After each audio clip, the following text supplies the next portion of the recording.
Halo sahabat sehat, perkenalkan saya Dr. Agung Ziente Wibowo dari Klinik Pratama Cita Sehat Jakarta Timur.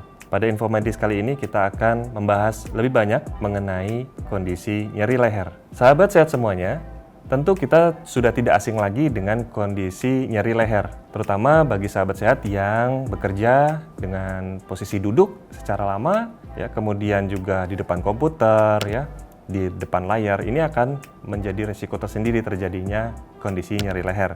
Baiklah sahabat sehat, kita coba bahas ya kondisi nyeri leher ini seperti apa. Nyeri leher ini atau neck pain adalah sensasi yang tidak menyenangkan yang dirasakan pada leher yang bisa muncul di bagian belakang leher, di bagian kiri, kanan, ataupun depan leher. Ada beberapa sebab dari kondisi nyeri leher ini. Pertama, tentu kita bisa merasakan adanya otot leher yang tegang. Kondisi otot leher yang tegang ini bisa berkaitan dengan terlalu lama berposisi membungkuk, menunduk, ataupun menggerakkan gigi yang bisa menyebabkan otot leher menjadi tegang, yang kemudian bisa menyebabkan sakit leher. Ada masalah lain yang bisa menjadi penyebab dari sakit leher, yaitu ada masalah pada sendi leher. Kondisi seperti ini bisa disebabkan oleh pengapuran pada sendi leher yang disebut spondylosis cervical. Pada kondisi ini terdapat penipisan pada tulang rawan dan pengapuran yang mengganggu pergerakan sendi leher dan bisa menyebabkan nyeri. Kemudian kondisi lain yang agak serius yang kita perlu ketahui adalah kondisi saraf terjepit. Kondisi ini terjadi karena adanya pergeseran pada struktur tulang belakang pada leher yang bisa menyebabkan saraf terjepit. Akan menimbulkan rasa yang nyeri, kaku, ataupun kesemutan yang menjalar dari tulang belakang dan juga ke leher dan juga bagian tubuh yang lainnya. Kemudian, hal penting yang perlu sahabat sehat ketahui adalah kondisi postur tubuh. Karena posisi postur tubuh yang buruk bisa menjadi sebab ya untuk terjadinya nyeri leher, terutama jika terjadi terlalu lama. Misalkan kita sedang menggunakan komputer, ataupun handphone, ataupun juga sedang bekerja ya di depan layar. Kondisi lain yang bisa menjadi penyebab ada penyakit-penyakit tertentu, misalkan seperti rematik.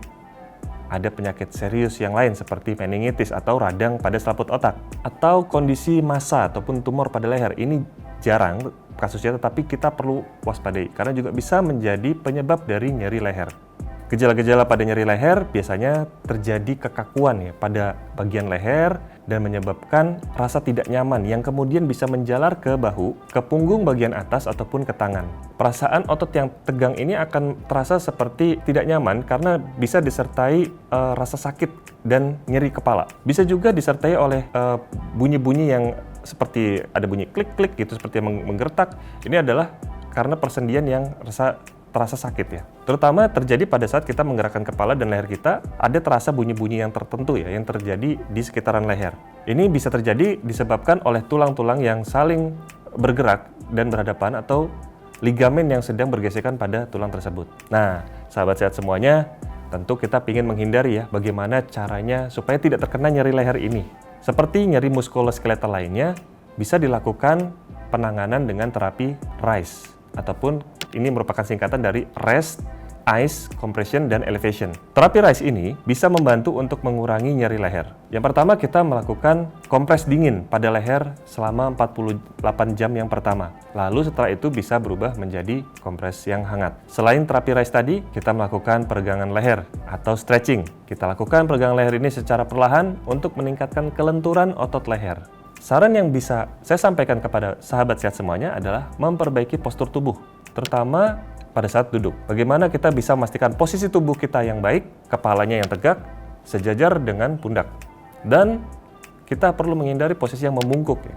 Kita menghindari membaca atau memainkan gadget sambil tiduran. Ini juga dihindari ya sahabat sehat semuanya.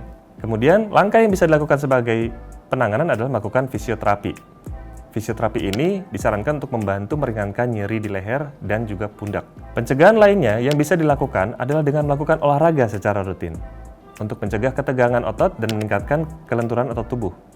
Kita berusaha melakukan stretching ringan ya ketika kita sedang bekerja di depan komputer, kita jedakan waktu untuk melakukan pemanasan dan stretching ringan.